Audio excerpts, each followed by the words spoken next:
Do you think you're being cheated on by a narcissist? Do you want to know for sure? Today we're going to talk about the top 10 signs of a cheating narcissist. Let's get started.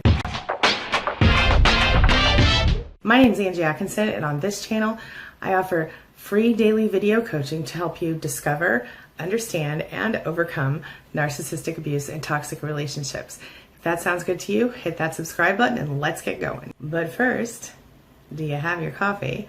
Today I'm using my cup from my assistant and friend Jamie that says, always believe that something wonderful is going to happen. I love it. All right, let's do this. So today we're going to talk about the top 10 signs of a cheating spouse. So let me ask you, do you think that your narcissist is cheating on you? If you do think that your spouse or partner is cheating, you might be looking for confirmation, right? Well, before you take steps to start spying on your spouse, and before you decide to hire a PI or stalk them in the streets, before you decide to do something that you don't really want to do or that you don't want to have to do, let's talk about the signs, all right? If your spouse is cheating on you or your partner is cheating on you, there are certain things that you can watch for. The first thing is a change in physical appearance. So people who are cheating, a lot of the time, they want to impress or entice the person that they're having an affair with, okay? Inappropriate relations, as it were. When they're doing that, they often change or improve their appearance in ways that they haven't before, or that they haven't since y'all started getting, going out in the first place. When they do that, they might start paying more attention to their clothes, their weight. They might they just change things about themselves that, you notice, and they're not trying to do it for your attention sometimes. You know what I'm talking about? All right, number 2, distance or lack of communication. So if previously, everything was great, which with a narcissist it might not have been, but did you recently notice that you were having a difference in communication? Your spouse wasn't communicating as well, or suddenly they started talking to you more and over-explaining? Or they stopped talking to you and they distanced themselves from you at home in a way that they hadn't before? Well, there's a good chance they might be cheating on you. If it's because they're not talking to you because maybe they're afraid of making a mistake and accidentally mentioning something about the affair, or maybe they're just discussing their problems with another person already. And with a narcissist, it would make sense because they tend to overcompensate sometimes. Like if they think that maybe you're going to leave them or they're bored with you or whatever, they're going to look for another relationship. They're going to look for someone, another branch. The narcissist never lets go of the first branch until they have control of the second branch. Number 3, they constantly work late. Did they always work late, or suddenly, depending on them or their career, they really might have to work late sometimes? But with that being said, be on the lookout for a change in schedule. Be on the lookout for things that are different. You just use your best judgment, your gut, your intuition, it knows. If your husband or wife suddenly started working late and there's no logical explanation for it, or if the explanation seems too convenient or whatever, understand that some careers do require late night work. If they work in a factory and they usually work the 6 a.m. to 2 p.m. shift, and suddenly they're like, I'm going to work extra nights all week, and you don't see it in the paycheck, might be cheating. Number 4, they spend too much time with their friends. Now, that doesn't always mean they're a cheater. Spending time with friends is normal and healthy. In fact, it really does help to your relationship if your spouse and yourself have friends outside of it. But as y'all know, with narcissists, a lot of times they make sure you don't have very many friends outside the relationship, and they try to keep you kind of isolated. But if all of a sudden they start hanging out with new friends, or they spend more time with friends than usual, it might be something to concern yourself with. So look for the appearance of new friends. Look for an increased amount of time. I'm just going to Billy Bob's house over here, whatever. If your husband or wife has gone from spending 1 night a week with friends to 3 or more, you might be getting cheated on. Number 5, you don't know where they are. So when you're married, there's never really a reason that you shouldn't know where your spouse is. So if you know where your spouse is, then you're good. If you don't know, chances are your spouse is cheating. If they arrive home, they better have a good reason for being late or not letting you know where they were. There's an app you can get called Life 360 that my family and I use. And my husband suggested to me that we put it on our phones, partially to keep track of the kids and partially just for convenience sake, so that we know, okay, well, we're almost home, or this is happening, or whatever. Now, if someone's cheating on you, they're going to not want to be on GPS. So keep that in mind. Number 6, you hear rumors, you hear things. A lot of times people aren't careful when they're cheating, so this will involve them telling someone else, or someone seeing them out on a date with another person. And in these types of situations, people by nature, they're going to talk about it. So listen to what you hear. If people are telling you that your spouse is cheating, there's probably a reason for that, and it might be time to start listening. Number 7, no sex. If your relationship has recently become sex-free or the sex has changed, it's less often or more often, there's a good chance that your spouse is cheating on you. Now, men and women who get sex elsewhere, they don't usually always need to have it again when they return home, but in some cases they do anyway because of guilt issues and weird sex issues. If the sex has suddenly changed and everything's different, something to concern yourself with.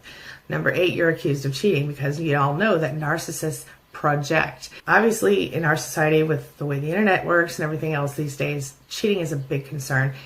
Half of all marriages end in divorce, and I would bet that a large percentage of those are due to cheating. If your spouse accuses you of cheating, if you have displayed behavior that leads them to that conclusion, there's a good reason, for them to say that. But in most cases, if you haven't, there's a good chance that they're accusing you of cheating because it makes themselves feel less guilty. Projection. Common narcissistic behavior. Number 9, hearing the phrase, "Oh, we're just friends." Yeah, the just friends phrase is a big sign of a cheater.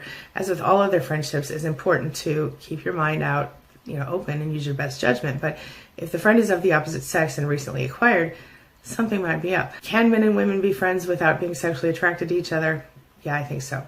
Does it happen where a married person hooks up with a friend of the opposite sex that is separate from your spouse? If your spouse is friends with someone of the opposite sex, you should also be friends with them if you can, but that doesn't mean that it's clear. I just talked to a client yesterday who was telling me that she was in a situation where her spouse was cheating with 2 other people, and he would bring those people to their home for holidays and stuff and pretend that they were friends, and they kind of got off knowing they were cheating with him, and he kind of got off on it while the wife was being clueless and trying to be friends with these women. That's a typical narcissist for you. Just let's dig it in a little deeper, Number 10, bad feelings. If you feel in your gut that something is wrong, it might be wrong. Bad feelings are not something that should be easily dismissed in this case. If you have a reason to believe that your narcissist is cheating on you, they really might be cheating on you. If you don't want to be in a relationship with a cheater, if you want a monogamous relationship, you have a right to have one. Please follow your heart here. So what causes us to be cheated on? What causes someone to cheat on us? What causes us to cheat when we cheat? It's a good question, right? Is it because, if a narcissist cheats, is a narcissist a self-absorbed jerk? Maybe. Is there just dysfunction that can be fixed, below the surface? Maybe. But from what I understand, most research tells me that there's a pretty common set of personality traits that, occur among cheaters. Things that are different from those who don't cheat, okay? The sooner we understand what these traits are, the sooner we are going to be able to protect ourselves from having this happen to us again or at all, right? So let's get started on that. All right, we're going to start with the obvious number 1 kind of cheater or type of trait that cheaters tend to have. Again, this is not always the case because in some cases people are abused by a narcissist and some people will cheat because of the abuse, but it's not very often, but it does happen. Anyway, so the number 1 trait of most cheaters is they're narcissists. In most cases, at the very least, if they're not a narcissist, they have certain, I think they're somewhere on the spectrum, all right?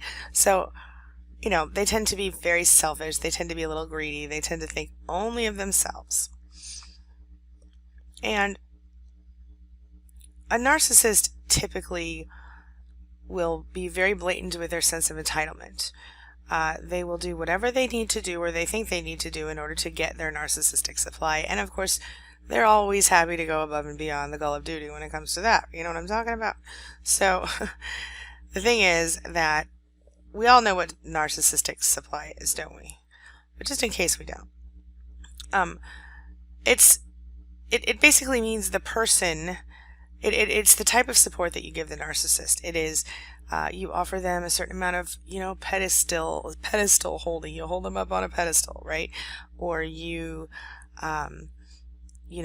give them emotional support, or you give them financial support, or you help them in their career, or whatever. Okay, you have some quality that the narcissist likes about you. That's what makes you a narcissistic supply. It tends to be, I think that why we call ourselves narcissistic supply when we are abused by a narcissist is because narcissists literally use us like objects or supply to feed their ego. It's kind of like a vampire sucking the blood out of someone. They need the blood to survive. Well, the narcissist needs the attention and the supply to continue to survive as his or her full self. Make sense? Okay. So essentially, to put it basically, not only are narcissists self-absorbed, but they're always looking for a better deal. They're always looking for their best interest, and they're always only concerned with their own feelings. They lack empathy. Okay, like I always tell you, I think that's the biggest and possibly the most significant similarity between toxic narcissists. They don't have empathy. They don't care how you feel, and they don't, even if they understand how you feel, they don't feel it the way normal people do. So that therefore they will go above and beyond what a normal person would when it comes to insulting you, hurting you, lying, cheating, stealing, everything else. Okay, so they have no guilt. All right. Let's move on to number 2, shall we? So let's get another one out of the way. Number 2. Narcissists and cheaters, narcissistic cheaters, have a tendency to be able to look you right in the eyes and lie to you without even blinking an eyelash. All right. They will tell stories that are so insane that literally, what are you going to do? You almost have to believe them. And you guys can probably all think of a time when you were told a stupid story that wasn't true and that you had to believe it even though you knew better, right? So we tend to believe the stories because narcissists are incredibly good at lying. Cheaters, incredibly good at lying. You cannot help but believe them.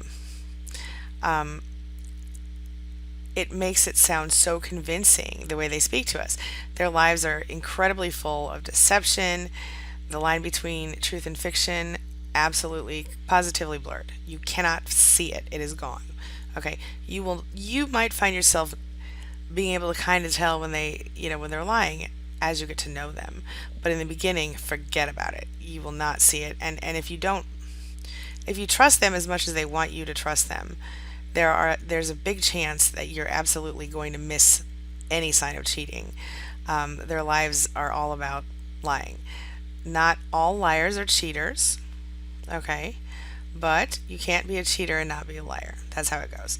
So you have to understand, we have a narcissistic liar so far. Okay, let's go on to number 3, jealousy. All right, narcissists tend to project their emotions, as we all know, and that's how the jealousy factor plays in. Okay, because the fact is, narcissists, cheaters, they will constantly tell you, that's inappropriate behavior with the opposite sex, or don't flirt with other men / women, whichever your partner's into, or don't, the very fact that they can simply be unfaithful in the first place, the fact that they are willing to cheat on you, is exactly why they constantly accuse you of cheating on them. It's just projection.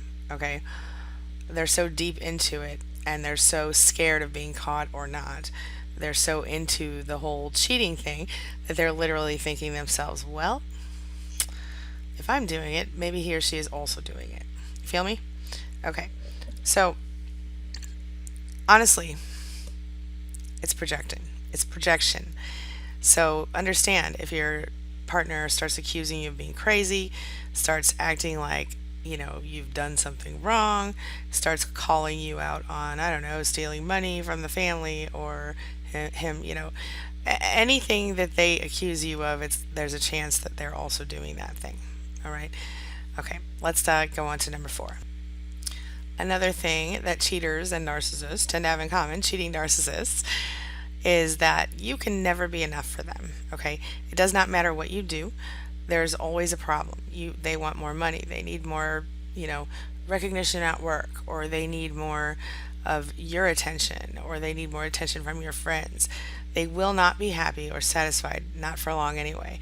And the fact is that because narcissists are often secretly very insecure, they require a constant supply of admiration, attention, ego boosts, stroking, you know what I'm saying? They are constantly looking for the big thing, the next piece of, they tend, they have a low threshold for relaxation. Not relaxation. They have a low threshold for boredom, and they're bored very quickly. You know what I'm saying? And so they really always need something to keep them going, keep them excited and happy. Now, of course, you will try to fulfill all of those needs, but what will happen is that you will give. They will take, and it will still never be enough. Okay, and because of that, they always want to feel like they're the center of attention. They want to feel needed, wanted, excited about everything. New love is good for that. But don't make the mistake of thinking that it's always about new love, okay? The fact is that it's really just about excitement. Sometimes they like the idea of sneaking around behind someone's back.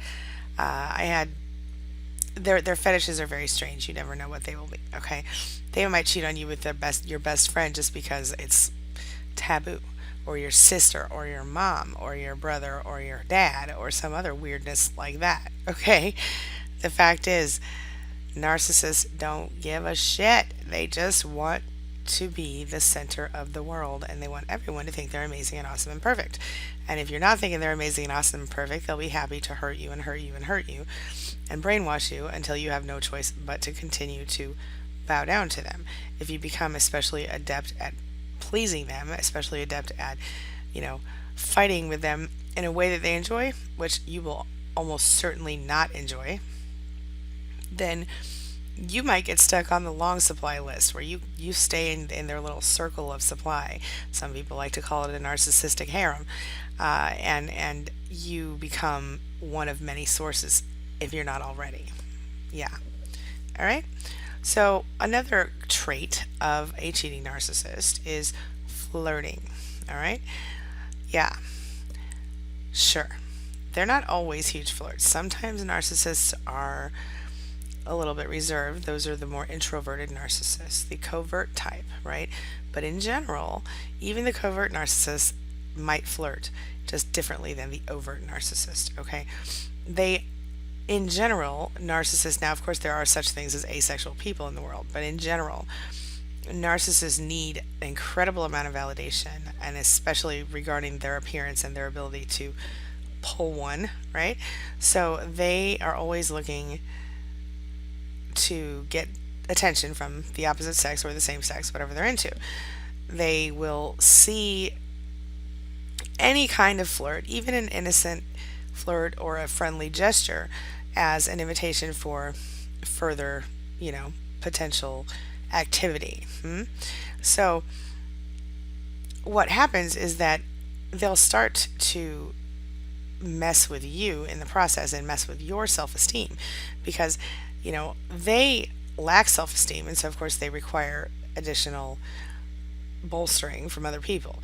But a lot of times they will flirt in front of you with someone else, and then if you call them on it, they're like, oh, you're so insecure, stop it, what is wrong with you, you're crazy, and this goes on.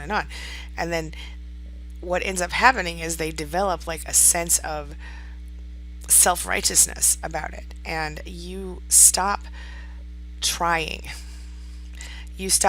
to feel like you're not crazy. They push you into this corner, and they keep expanding on how crazy you are and how bad you are and how terrible you are and how insecure you are, and maybe even point out physical flaws or mental flaws about you over and over again, brainwashing you into believing that. Well, this allows them to do whatever the hell they want, because if you have the nerve to say even one single thing about where are you going, who are you going with, why is this happening, why did I see you on Facebook in a picture with a girl at lunchtime and you said you were going out with the guys for lunch, whatever, they're like, look, you are too bossy, you are too, you treat me like a kid, I'm not your son, I'm not my daughter, you're not my mom, you're not my dad, what's wrong with you? You're crazy. You're insecure. They turn it all around, and they put you in this position where you're literally feeling paralyzed. Like you're supposed to blindly trust them, and you're not allowed to question them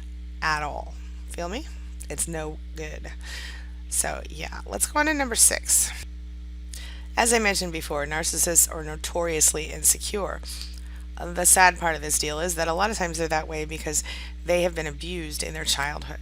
So, or they were neglected, or sometimes they were bullied at school, or they were bullied by, a teacher, or they were otherwise hurt. I heard today someone who said that they had a fine childhood, but the army turned the person into a narcissist. So it's just everyone's different, but there has been some trauma in the narcissist's life, I think, in most cases, except for the acquired situational narcissist. Uh, in most cases, there has been some trauma to cause this person to kind of do a 180 and become something that they wouldn't maybe have otherwise become. Okay, so a lot of times their own same-sex role models were in terrible relationships, and their parents, so their mother, their father, and a lot of times they become so emotionally dependent on their partners. I've noticed that people who didn't have a same-sex parent in the house sometimes have grown up to become narcissists if they don't become empaths.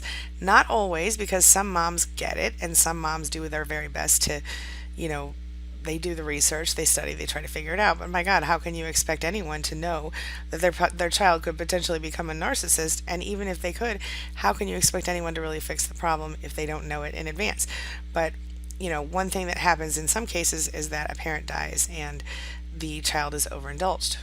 And then in some cases, a parent goes away and the child is ignored or neglected, or vice versa. You know what I mean? Sometimes you have two parents fighting over a child, and that child is spoiled rotten by both sides and fought over in the process. And essentially, the child is back and forth. And it sounds like, well, why would that be traumatic? I mean, the kid gets spoiled rotten. Who cares? Well, what you're not seeing there is the emotional torment of being literally almost forced to choose between your mother and father, or either that or lie to both parents and say that you prefer them to the other. And that can really mess a kid's head up, okay? So the very thing that they want is to feel wanted, because they may not have felt wanted. They want to feel desired. The reason that they cheat often is because the fear of being alone is so huge that they need a backup plan. Narcissists often have a big fear of abandonment. And if you think that you are in a situation with a narcissist who is emotionally dependent on you or codependent on you, they may not, you might think, well, they would never risk losing me for an affair, right?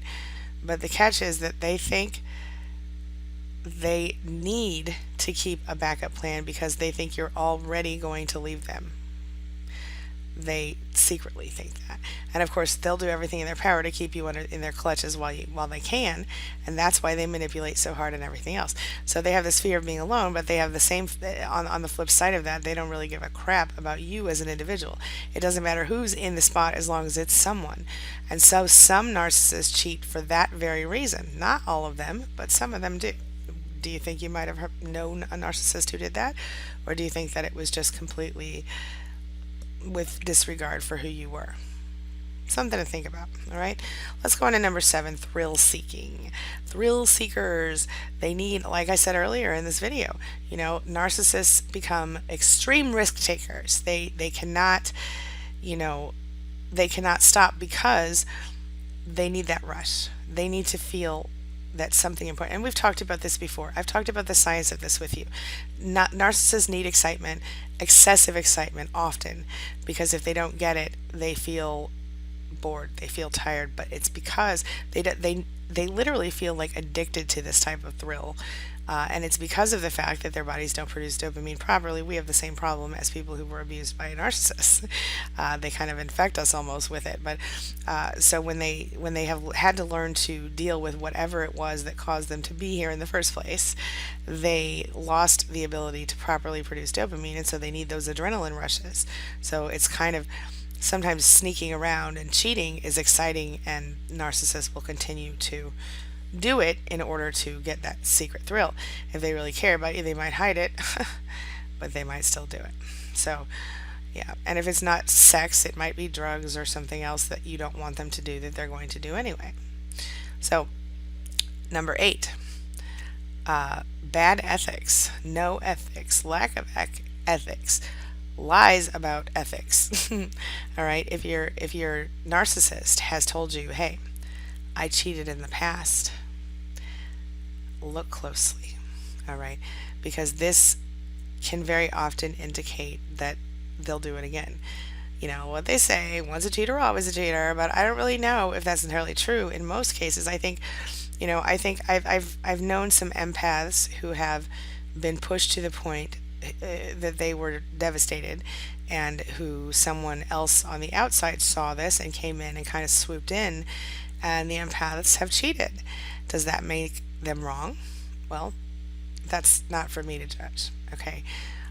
But in the case of a narcissist, even if they straight up swear up and down, swear to God, swear on their mother's grave, whatever. Of course, their mother's probably sitting somewhere over in the next town because they're lying about everything. But whatever they swear about, they or swear by, they're going to swear that they will never cheat and you're their soulmate, blah blah blah. But then, of course, if they've told you, I cheated on my ex for this reason or that reason, they've pretty much said to you, I'm a cheater. So if you know that, okay, now I know what you're thinking. You're like, well, yeah, but the ex was such a bad person. The ex was a crazy person. The ex was horrible and terrible and blah, blah, blah, blah, blah, right? Sure, sure. That's what they all say, all right? All narcissists will tell you that, my ex was a crazy bitch. My ex abused me. My ex did this. My ex did that. Now, some cases, that person's telling the truth. But in the case of a narcissist, most of the time they're not, or they're flipping it around and they're saying to you what they did to the person, okay? So don't buy into it. Understand that it doesn't matter if a person was a bitch. It doesn't matter if the narcissist says, well, it was really already over anyway.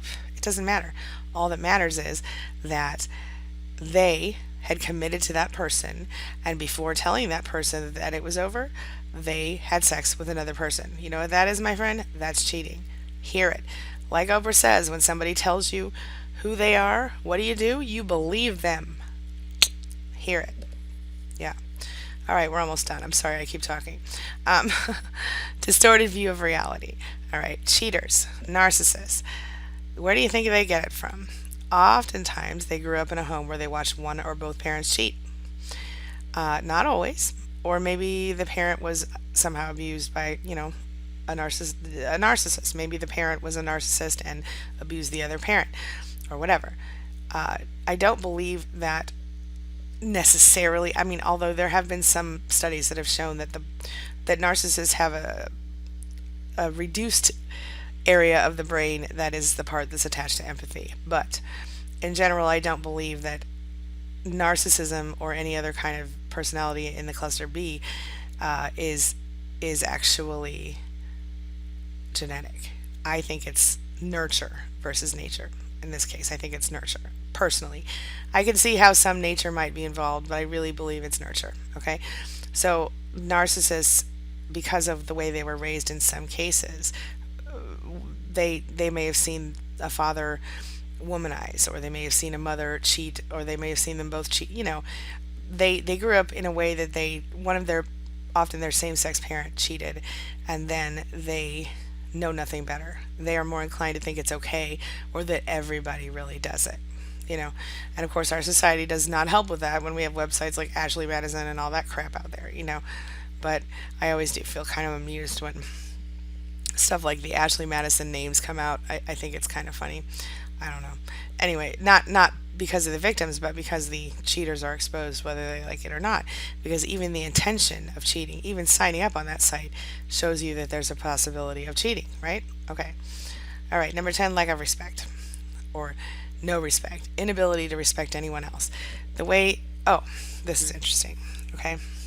So something that I find very interesting is if you watch how a man will treat his mother, or a woman will treat her mother or father, most often her father, and the way they behave around that parent, it really tells you a lot about who they are. Okay, if we're talking about a male, if he has no respect for his mother, if he cusses at his mother, if he's rude to his mother, if he, blah blah blah blah, one of two things is going on. Number one, either he has no respect for women, and he was modeled, his father modeled that behavior to him growing up, or number two, he's a spoiled rotten brat, and he might still be a narcissist. Okay, either way, or number three, I guess the other possibility here is that the mother's a narcissist and he's had enough. On the other side, if you see that a narcissist if it's a male, holds women in high regard, because he treats his mother with love and respect, or he treats another relative, sister, or whatever, with love and respect, then the fact is he's less likely to cheat on you. Same deal with a woman. If you see her talking bad about men, if she says that she cheated in the past, if she says something like, I've cheated on everybody I've ever been with except for you, I would question it. I would not expect her to be a faithful person or a narcissist in general. Like I said, some narcissists don't cheat physically. Sometimes it's an emotional affair. Sometimes they do drugs behind your back. Sometimes they go drinking behind. Sometimes it's going to strip clubs, or it's porn, or it's whatever, porn addiction, or whatever it is. Whatever it is, there is just something that it's got to be a secret. It's got to be hidden. It's got to be, So there it is. These are just a few of the traits that most cheaters will have in common, okay? And not all cheaters are narcissists, like I said, and not all narcissists are cheaters. But a larger percentage of narcissists are cheaters than almost any other type of diagnosable part of the population, if that makes any sense. So just remember this. It's never acceptable, it's never okay to be disrespected by anyone, narcissistic or otherwise. And you owe it to yourself to be your own backbone, stand up for yourself, and protect yourself in the same way that a good parent would protect a child. All right? Sometimes we have to reparent ourselves. Sometimes we have to imagine ourselves as though we are as fragile as a child, and we need to hold ourselves in that high of regard. If you have a child or you love a child, you know exactly what I'm talking about. You should not make excuses for the narcissist's bad behavior, okay? If they're cheating, if they're lying to you, if you see them flirting with people of the opposite or same sex, depending on what y'all are into, verbally or emotionally abusing you, and God forbid, physically abusing you, you don't deserve that. I always tell my clients, and I told you guys before, I have 3 deal breakers in my marriage. Number 1, don't hit me. Number 2, don't cheat on me. And number 3, don't hurt my kids. Okay, number 3 came along after the kids did, obviously. But I want you to think about what your deal breakers are in a relationship, and if they include cheating, and you've tolerated it in your relationship, what are you doing? Should you still be there? I don't know. It's up to you. I wouldn't judge you if you chose to stay. I just personally have major issues, and I don't, when it comes to cheating, I'm not interested in a cheater. So that's me. But what about you? Have you been cheated on before? Did you stay? Did you go? Are you working on getting out now? What's happening? Tell me all about it in the comments below. Do you suspect that your husband, wife, girlfriend, boyfriend, narcissist might be cheating on you? If you do, you might be interested in getting proof.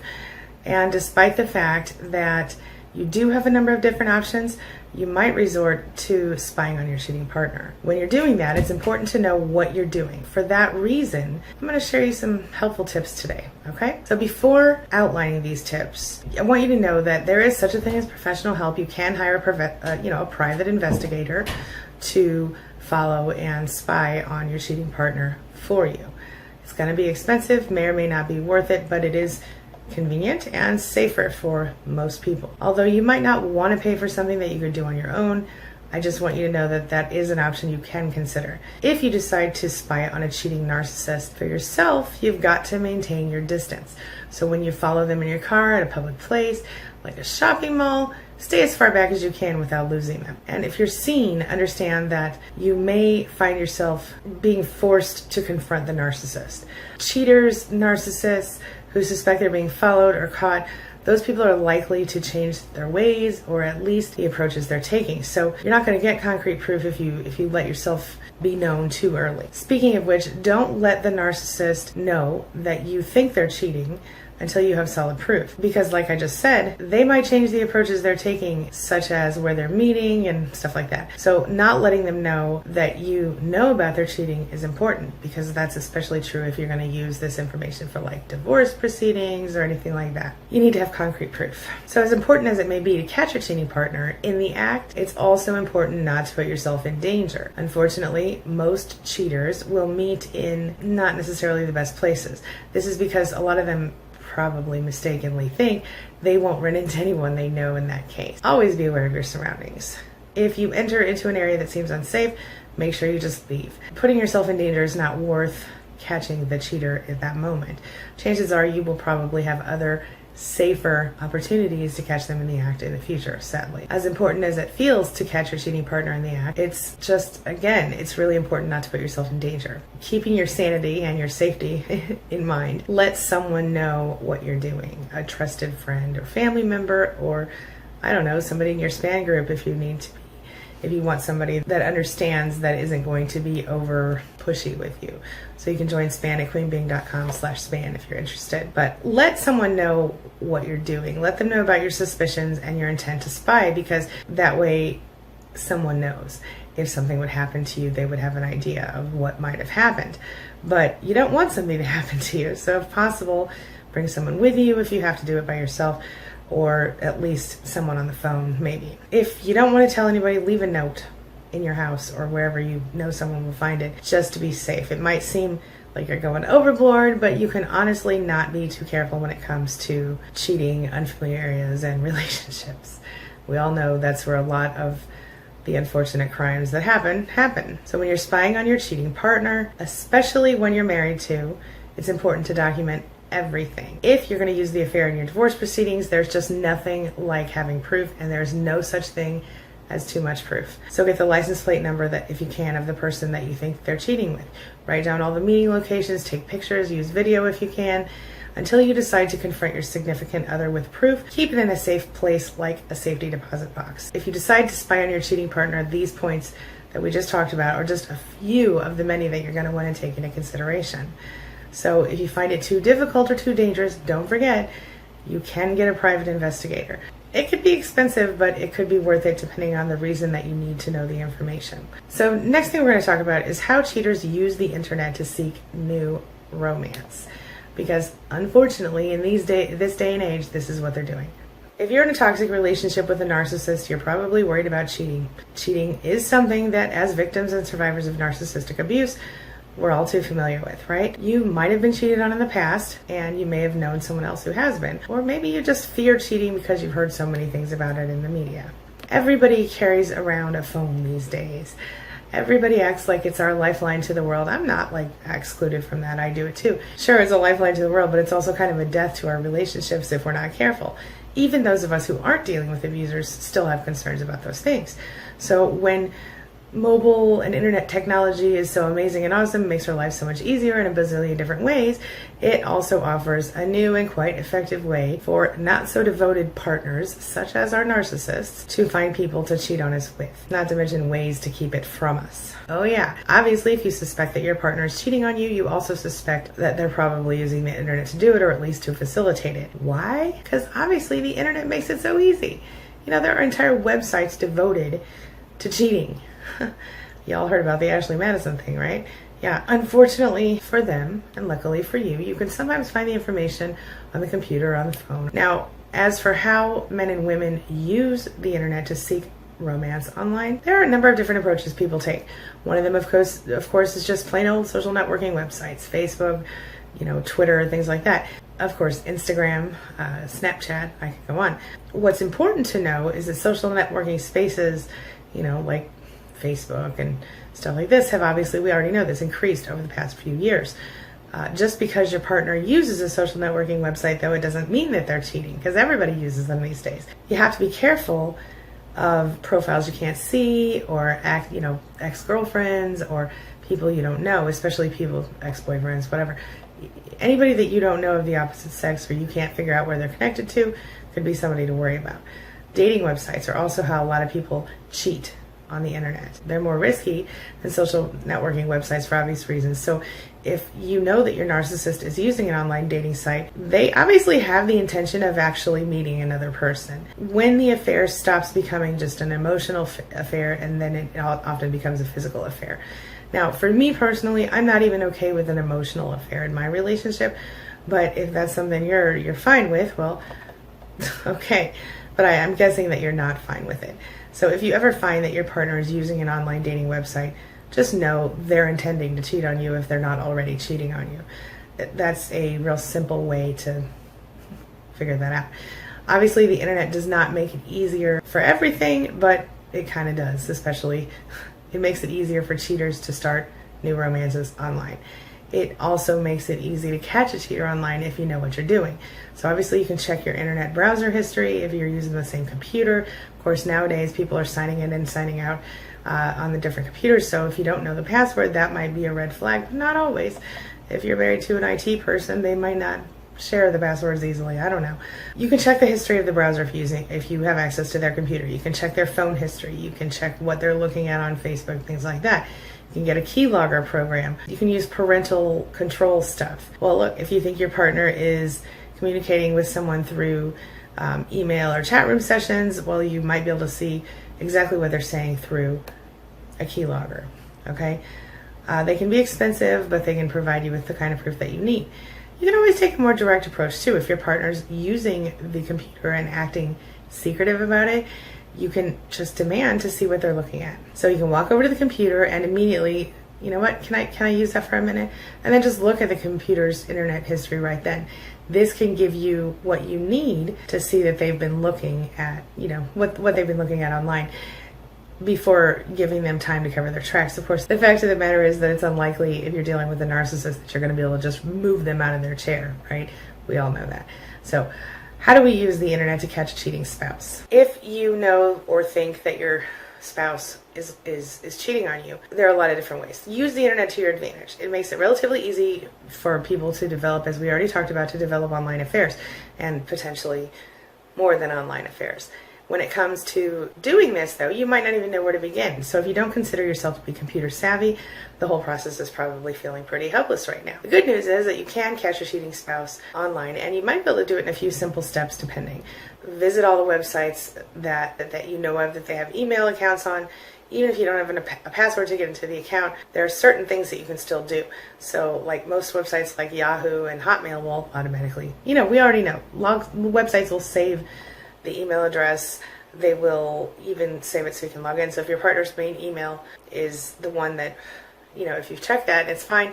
They may have multiple accounts, and so that's a good way for you to check. Because like if you go in the box and you click inside the box to log in, it'll often show you a drop down of the different accounts that have logged into it. All right, something to think about. And that's if you're sharing a computer, of course. Internet history is a possibility. Most computers allow you to check the websites that were visited within the last week or the last day by opening up a new window. Look for porn sites, look for internet dating sites, etc. Be suspicious if there's nothing. That means somebody's been clearing the history. Remember that cheaters research ways, especially online, to not get caught. So clearing the internet history, good sign. If you suspect they're cheating, there are a couple different approaches you can take. Obviously, talk to them if you can. If you found the proof, show them the proof. Then you're going to need to decide together where your relationship wants to go. If you do decide to work on your relationship, you can remember that they know now that you know what they're doing online, and which may or may not be a good thing. Another one of your options is to use parental controls. Treating your spouse like a teenager could incite a little anger, especially in a narcissist. So it's kind of a difficult spot. There's nothing worse than them knowing that they have been caught, because it makes your life so much harder. So we've talked before about should you confront the spouse. Well, confront the cheater only if you think it will benefit you in some way and if you have concrete proof. When you're looking to confront someone like this, you can do it whenever you want to. Like if you're ready to do it, you know it's going to be okay, go ahead and do it. But I suggest that you don't waste your breath unless you absolutely need to tell them, because when you're talking to a narcissist, they'll either deny it, or they'll say, hell yeah, I've been cheating and I'm leaving it for this person, or they'll make you feel bad about yourself for even asking. And y'all know what I'm talking about. they'll twist it around, they'll do the narcissistic flip, and somehow you'll be apologizing for having even found the information. And then you'll be in a terrible place. Don't jump the gun if you're going to confront them. Understand what your proof is that you have. Understand that if you do choose to forgive your cheating spouse of a narcissist or cheating narcissist, you may also want to end the relationship even if you forgive them. Because the fact of the matter is, it might not ever feel the same to you again. And so unless you're ready to start divorce proceedings, sometimes it's best not to say anything and just keep the proof in your hand and give it to your attorney. Most men and women will tell you that they feel more comfortable with more peace of mind when they're able to get their life in order before they spring a divorce. So if you can, do it, do it. Just make sure, if you're going to leave, that you have all of your affairs in order and you're ready to roll before you ask for a divorce. Make sure your finances are in control if you can. Do whatever you need to do to prepare yourself if you're going to leave a cheating narcissist. So I want you to ask yourself a question right now, okay? Should you ever confront a narcissist? And if you do, what's going to happen?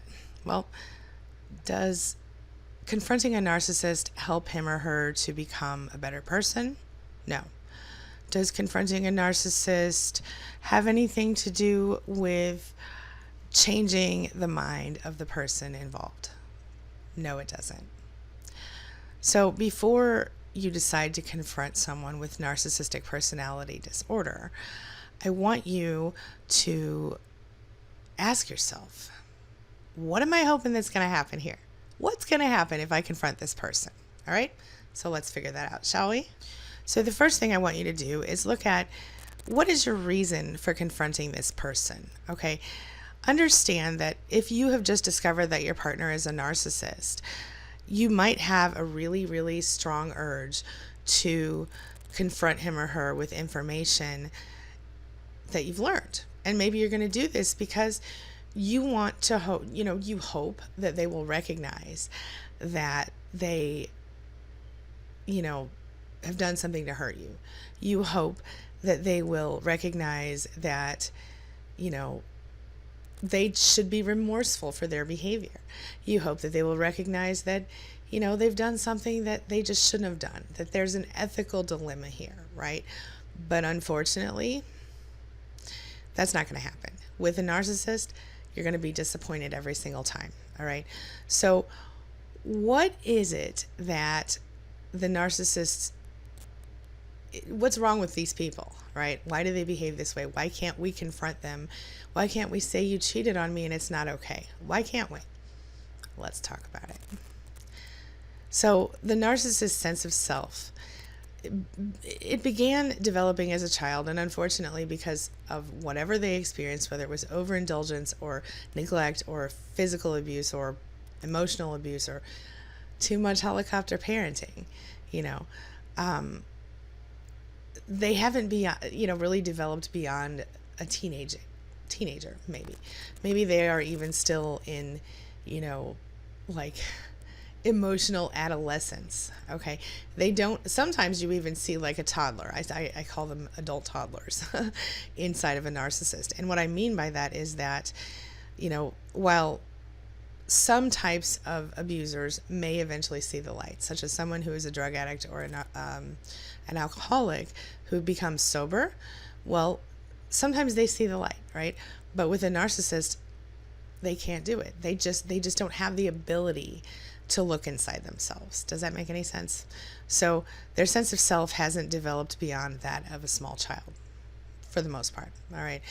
So before you're thinking about, well, how am I going to do this? You need to decide what you want to get out of it. Okay. So if you're going to confront a narcissist, find out what it is that you're trying to get. If you're looking for equality in the relationship, forget about it. It's not going to happen. Okay. If you're looking for, finding significance in the relationship, well, you're going to find plenty, but is the narcissist? Maybe not. All right. If you're looking to figure out what it is, the point is, if whatever you're looking for, you need to make sure that it's a feasible thing. And when it comes to a narcissist, the outcome is pretty much going to be one of three things. Okay. Either the narcissist is going to pretend and lie to you and act like they're going to change. This will happen early in relationships usually, or if they feel like you really might leave, they might actually say, I'm sorry, I was wrong, I'll change. But then they don't. Another thing that might happen is they might reject you and belittle you and gaslight you and make you think you're really the problem. Or they might go narcissistic injury route, where they act like you've hurt them, and they cry and they rage and they get angry and they start throwing things and put nasty stuff on Facebook. You know what I'm saying? So the point is that you need to know what you are doing. You need to know what you're looking for, and you need to understand that if you're in a position where you have little or no choice about living with this person, at least, if you can't leave because of financial issues, or you can't leave because you've got kids and you've got to figure out what to do next, don't confront the narcissist if you can't walk away right then.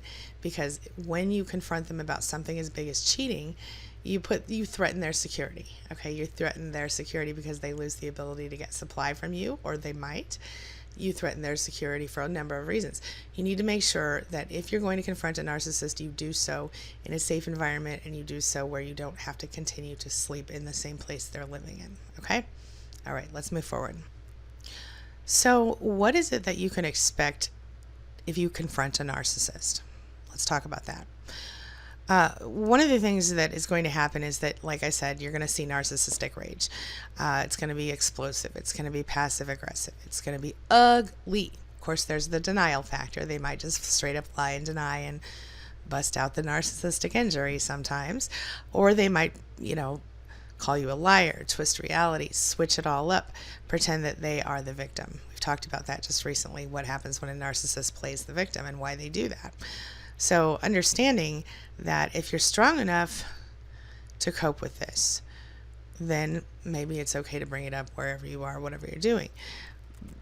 But if you're in any danger physically, I need you to be okay. I need you to make sure that you don't put yourself in a place to be further hurt by the narcissist, okay? So let's just remember that. If you're in a position where you're being physically abused, I need you to get out before you take any of these tips that I'm sharing, okay? All right, so let's first discover why they go into a narcissistic rage, okay?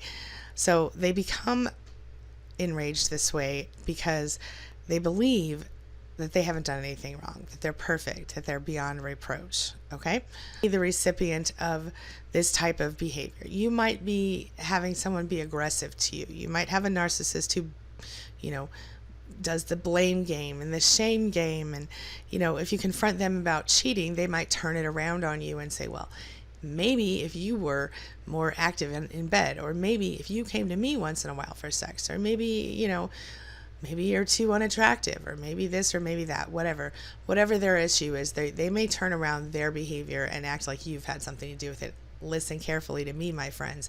You didn't. It's not your fault. You feel me? Okay. So understand that when a narcissist goes into that narcissistic rage, they absolutely they cannot be approached. You must not engage them in any way when they're in that rage if you can, okay? At that point, they will not accept any sort of, difference of opinion. They will not, accept any criticism of their actions or of themselves. They are incapable during a narcissistic rage of hearing logic. They cannot. So stop. Don't waste your breath, okay? If they go into the rage, walk out. Go away from them, okay? Or at least stop engaging, all right? Narcissistic injury, of course, is a whole other deal.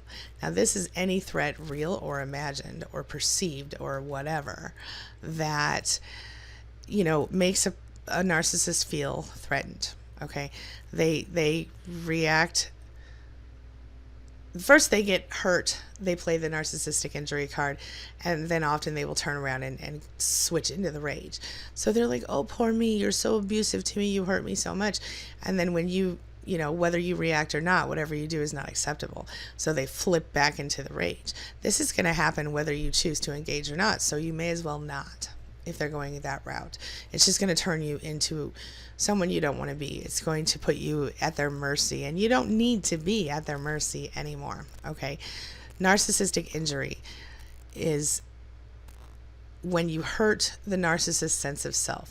It is when you cause a wound, perceived or imagined or real, to the narcissist's sense of who they are, to their grandiosity, to anything that causes them to feel less than what they need to feel in order to be okay. All right. So narcissists need to think they're perfect. And what it all comes down to is that if you give them any reason to think that you don't think they're perfect, they look for, ways to tear you down and build themselves back up. Okay. And so they become indignant. They are defensive. They are angry. They are hurt. They do whatever they can. They devalue you. They tear you into little pieces and shreds and spit you out and stomp on you with their shoes in the dirt. Okay. Metaphorically speaking. The point is that you will be subjected to the most severe and harsh and continual forms of emotional abuse that you've ever experienced, not to mention harassment, guilt, blame, all of that stuff, if you try to confront a narcissist. Is it worth it? I don't know. But you've got to have your standards. You've got to know what you'll tolerate and what you won't, okay? That's really important. So let's talk about, reacting to the confrontation. Okay. Generally, a narcissist will resort to feeling narcissistic rage on a passive level, or a passive aggressive level, or explosive level. Okay. You can't always know where the rage. Some narcissists, they have this white hot silence and you can just feel it when they're in the room. Others have a way of just vomiting their emotions all over you.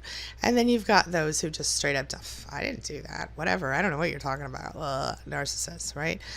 If you're hoping to have a permanent positive change in behavior, you have to understand that narcissists need to think they're perfect. All right. They're going to react badly. That is what happens. Okay. Remember, so how do you do this? How do you deal with this? Okay. Well, this is how you confront them. All right. So the threat of abandoning a narcissist is the worst possible thing you can do, and so if you say to them, I will not tolerate this, I am going to leave you. Okay. Well, that's going to slow them down a little bit. Now, if you tell them that, that they've hurt you, they will take advantage of that, and they will not try to stop. They will try to make it worse. Okay. If you mirror the narcissist's actions and repeat his words back to you or her words, by threatening back. If they threaten, you threaten back. If they yell, you yell back. Is this productive? Some people say it is. I think you can sometimes shock a narcissist if you've never yelled at them before. But in general, I think that you will find yourself feeling incredibly frustrated if you have to deal with a narcissist for too long in this way. Okay. So don't waste your breath. I'm going to tell you something different than what everybody else is going to tell you. Don't waste your breath. Say what you need to say and walk away. Don't expect a rational reaction from them. If you're ready to leave because you've been cheated on, stand up, tell them you're out, tell them and leave. That's it. Okay? If you can't do that, leave when they're not looking and be gone, and leave them a note and let them know, or whatever you want to do. Don't waste your breath confronting a narcissist about cheating. It will not be productive. Okay? Questions, comments, concerns, things you want to talk about, leave them in the comments below. Tell me what you think. Have you tried to confront a narcissist about cheating? Did it work? Was it worth your breath? Let me know. Maybe I'm wrong here. If you have not confronted a narcissist, but you're thinking about it, talk to me about that. Let me know what your thoughts are, and maybe I can help you with your situation. Okay? Leave your thoughts and your ideas and your questions below, and I may address them in a future video, but I'll definitely respond. All right? Have a wonderful day, everybody. Thank you so much for being a part of my day and a part of my life, and thanks for letting me be a part of yours. It really does mean a lot to me. Oh, one more thing. If you haven't yet checked out the university, go check it out. I've received my first couple of lifetime memberships recently. I'm very excited. Things are going incredibly well, and I can't wait to see you there. All right? That's at university.com. All right. I'll see you soon, guys. Have a wonderful day. Thanks. It's my mission to teach others what I know to be true. You really can create the life you want. Take care of your body. Take care of your soul. Nurture the real you and introduce him or her to the world. Be comfortable in your own skin and in your place in this world. Take your spot. Take it now. And the universe will take its cue from you. You feel me? If so, subscribe to my channel. Let's get it done together.